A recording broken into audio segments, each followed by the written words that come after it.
안녕하십니까. 오늘이 2020년 9월 4일인데 며칠 전에 러시아 고르바초프 전 대통령이 서거했습니다. 50대에 젊은 50대 그 브레즈네프 그 노인들에 비하면 젊은 사람으로 등장해서 소련 체제를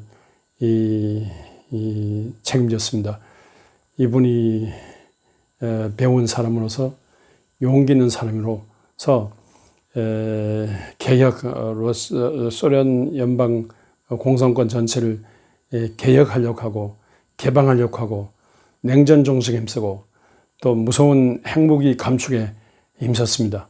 그런 이 개혁 개방 이렇게 하다 보니까 본의 아니게 이렇게 이 자유의 물결이 동굴 아파 자유의 물결이 생기고 그 물결이 거세서 동독 서독 통일로 가는 길이 열리게 되고 이 과정에서 막 군대를 동원해서 막 저항해야 되는데 저항하지 않고 오히려 소련 연방도 이렇게 민주주의 쪽으로 방향을 잡아가지고 공산주의 막내리게 하고 민주주의의 길을 탔습니다. 아유, 그러니까 이거 뭐 오늘의 세계가 이렇게 한 위대한 영웅이 이제 세상을 떠났다고 이제 모든 세계가 추모합니다만, 이 공산당 체제는 안 된다. 새롭게 출발해야 된다.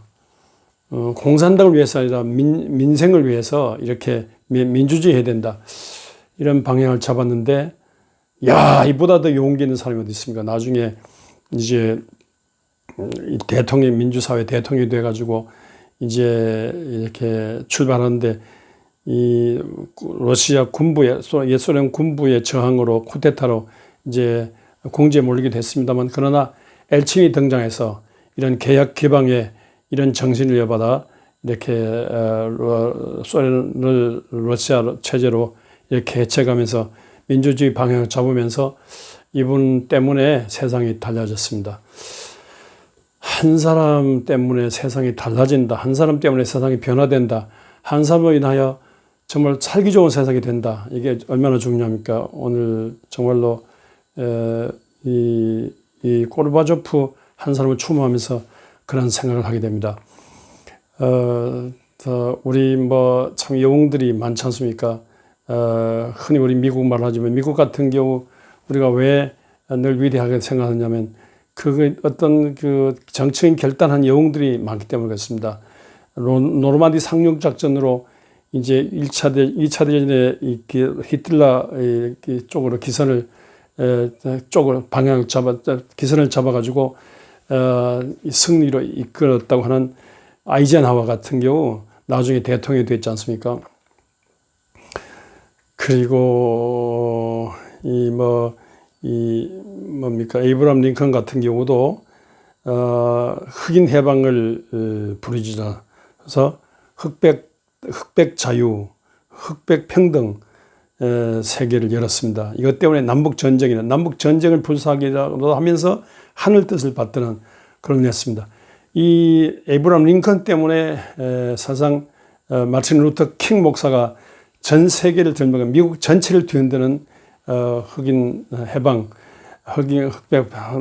흑인과 백인 모든 인종들이 손에 손을 잡고 미래 아메리카 대륙을 세우는 건설하는 이런 꿈을 제시한 그런 용기 있는 일들이 있지 않습니까? 이런 용기 있는 일들, 미국이 파송한 메가더 장군이 인천 상륙 작전으로 한국의 6.25 때 이 공산당의 허를 찔른 이런 일들, 전부 다 용기 있는 일들이죠. 우리 정치사에서도 저는 김대중 대통령 존중하는데 당시에 중앙정보부에 하면 이건 계란으로 바위치기 같은 엉뚱한 인물이다.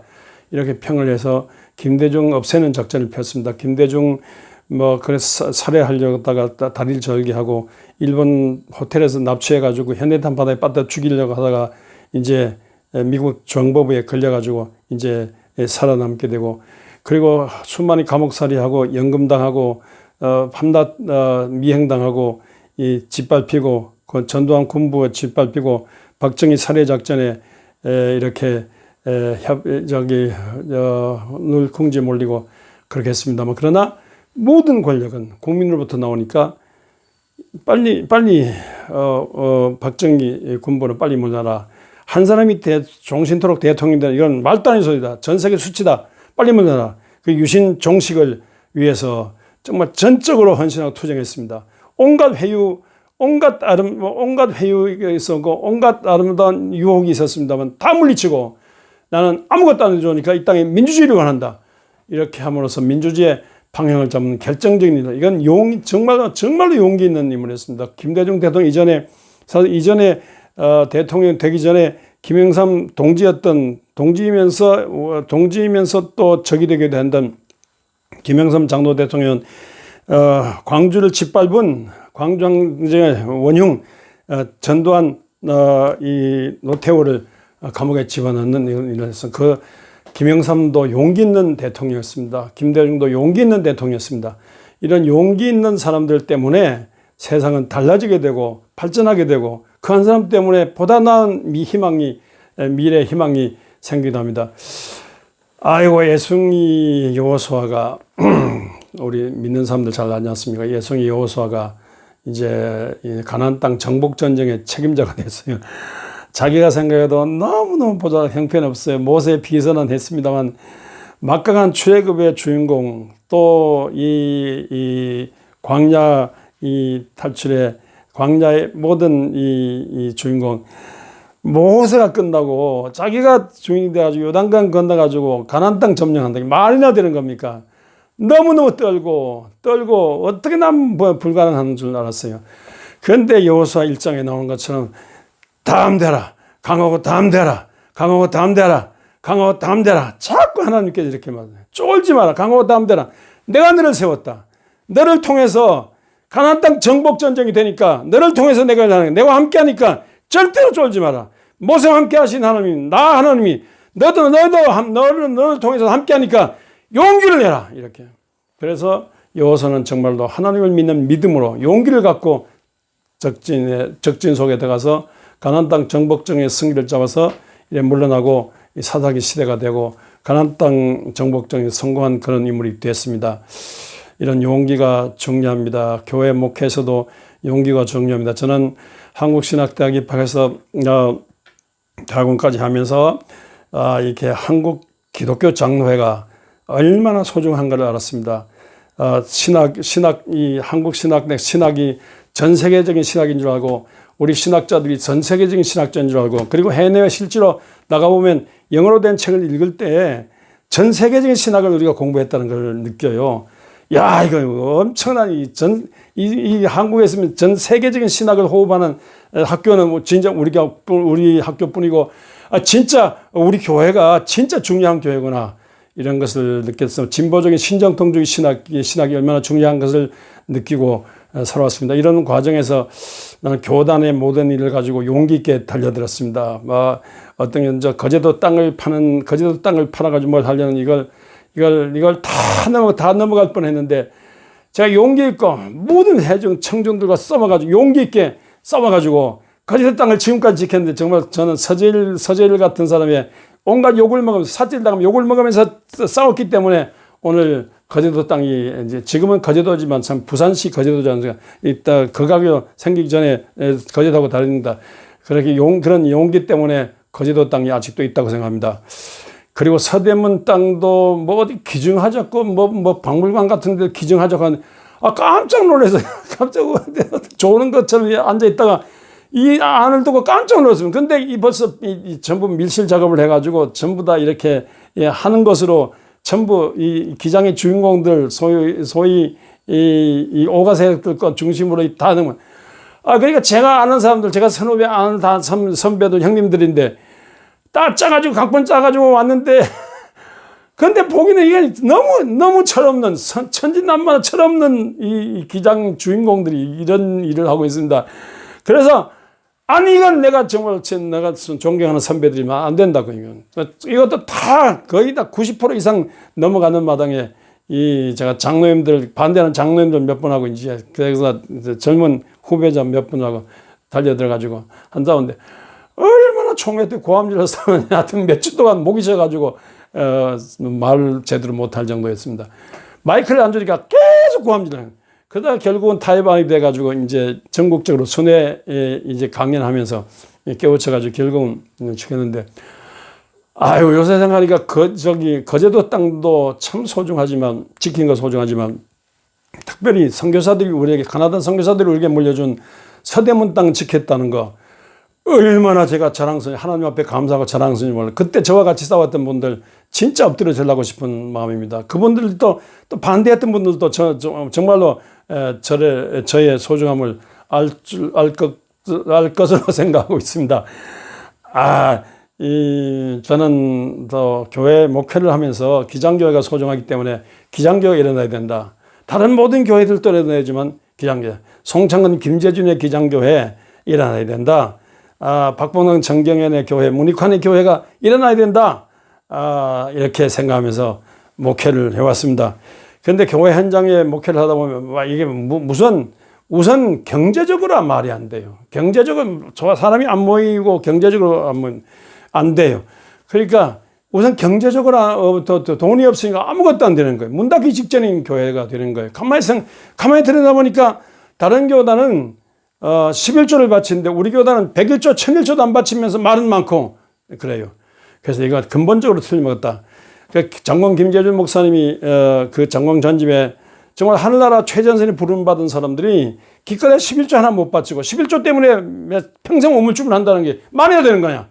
제대로 믿는다면 11조부터 해야 된다. 그분의 그 주장입니다. 그리고 요한 웨슬레, 감리교 할아버지 요한 웨슬레는 회개하지만 돈주머니 회개하지 않고 믿는 거는 잘못 믿는 거다. 이렇게 말했습니다. 그런 분들을 감동받으면서 정말 제 자신은 평생 11조에 온다는데 교회가 11조를 하는 거예요. 월정응, 주정응하고 그것도 제대로 안 바치고. 그러니까 교회가 되는 겁니까? 그래서 저는 가는 데마다 포항, 대구, 영주, 원주가 전 4번째 합니다만요. 가는 데마다 11조를 강조하고 모든 헌금을 11조로 다 통일했습니다. 11조 아니면 다른 헌금 아니었고 11조와 감사물, 성경에 말라기 있는 것처럼 그렇게 했습니다. 이런 협박하죠. 누구나 돈 있는 누구도 떠납니다. 누구도 떠납니다. 그럼 교회 안 됩니다. 저는 그럴 때마다 그냥 11조 안 바치는 교회로 가도록 하세요. 나는 겁내지 않습니다. 하나님께서 원하는 대로, 하는 대로, 원하는 대로 이렇게 목회하겠습니다. 그렇게 했는데, 원주 영광교회 같은 경우 와서 제가 11조 운동을 했는데, 누구 돈이, 누구 의사, 누구 떠난다. 가도록 하세요. 그렇게 하면서 배짱으로 밀고 나가는데, 11조로 정착되니까요, 얼마나 돈이 많이 모이는지 몰라요. 얼마나 돈이 많이.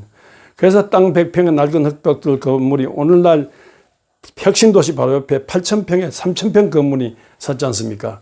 11조 운동의 용기를 가졌기 때문에 그렇습니다. 그리고 제목에서는 어느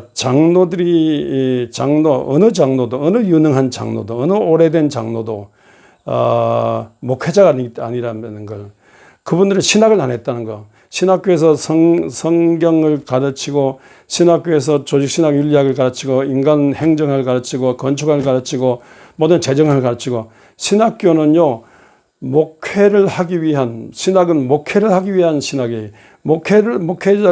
교회 목회를 하기 위한 신학의 모든 훈련을 받고 있는 신학 전문가인 목사가 총당회장, 담임 목사로 책임지고 하는 게 교회인데, 담임 목사를 좌지우지하고 교회를 좌지우지하고 당회를 좌지우지하고 담임 목사의 목회를, 심지어 어떤 교회는요, 토요일날 목사가 설교할 원고를 장로한테 검열받는다는 이상한 놈의 목사도 있다는 걸 들었습니다만요, 이건 말이 하는 겁니다. 교회는 당회장이 주인입니다. 장로가 주인이 아닙니다. 장로가 장로들이 좌지우지해서 안 돼요. 그런 교회가 안 되는 겁니다. 교회 안 되기로 작정한다면 장로들이 책임지고 하랄 거예요. 그러나 절대로 장로가 책임져서는 안 됩니다. 장로가 하려면 신학을 하라고, 신학을 해서 목사가 돼가지고 목회를 하랄 거예요. 목사가 전문적으로 교회에 대해서 전문적으로 배워가지고 하는 겁니다. 그래서 제 목회에서는 어떤 교회도 장로가 좌지우지하는 그런 교회 목회를 하지 않았습니다. 이렇게 방향을 잡으니까 지금까지 주인 역할을 하던 대구의 어떤 교회는요, 얼마나 저한테 달려드는지, 왜 장로가 주인인데 젊은 목사 와서 이 짓 하고 앉냐, 천만에 제가 신학 전문가입니다. 목회 전문가입니다. 제 말을 들으세요. 이렇게 했더니 예배 때 방해하고 성경을 뒤적뒤적 하고 설교를 방해하고 하는데, 그러다가 현장에서 예배 현장에서 죽는 걸 봤습니다. 그래서 죽으니까 교회가 되더라고요. 그러니까 저는 그런 경험을 하고 철저히 싸웠기 때문에 나 자신이 아니라 교회를 위해서 싸웠으니까 진짜 교회가 교회되자면 정말로 목회자 중심이 되어야 된다. 그러면 기도와 말씀에 전무해야 되지만, 기도하는 중에 성령인들 받고 말씀을 갖고 말씀을 뜨겁게 전하고, 기도하는 중에 성령 충만을 받고 말씀 뜨겁게 전하고 말씀으로 아멘하고 말씀으로 은혜 받고, 그런 중에 교회가 성장하고 성도들이 막 은혜 받고, 성도들이 목사의 손을 놓치지 않고 목사의 입을 놓치지 않고 은혜 받고 막 감동되는 이런 와중에 정말로 장로들이 좌지우지는 안 된다. 장로들도 그 중에 하나야지. 은혜 받고 기도 받고 말씀 듣는 은혜 받는 그런 평신도 대표 중에 하나지. 목회를 좌지우지한다. 목사 위에 있다. 이건 말이 아니에요. 이거는 세상이 달라지는 거죠. 장로가 그렇게 하려면 신학교 가서 목회자가 되라는 거죠. 저는 이것도 얼마나 교회 싸움이 많은데 이것도 하나의 용기 있는 일이었다고 생각합니다. 이렇게 해서 저는 40년 원주 영광교회 한 번도 싸우지 않은, 제가 은퇴하고 난 다음에 제 망신주기 온갖 일을 하는 걸 들었습니다만 전 속으로 웃음이 나오죠. 40년 한 번도 싸우지 않고 평화로운 목회, 번창 발전하는 교회, 부흥하는 교회. 그렇습니다. 얼마나 교회가 중요합니까? 얼마나 기장교회가 중요합니까? 진보적 성향의 기장교회가 살아있으므로 세상의 빛과 소금이 되고, 이 보수적인 이 한국 풍토에서 진보 성향으로 교회를 개혁하고 한나라 운동을 일으키고 하늘 뚫리다 수 있는 위대한 하늘의 일에 참여해야 됩니다. 하나님 영원한 하늘나라 일에 최전선에 부름받은 교회가 오늘 제대로 되어야만이, 교단이 제대로 되어야만이 이 땅에 오늘 하늘나라 일을 할 수 있습니다. 이를 위해서 부름받은 이 모든 목회자 여러분들, 이런 일에 걸고 성도 여러분들이 이런 목회자를 모시고 이 땅의 하늘나라 운동에 적극 참여하는 그런 위대한 헌신자들 되시기를 주의 이름으로 축원합니다.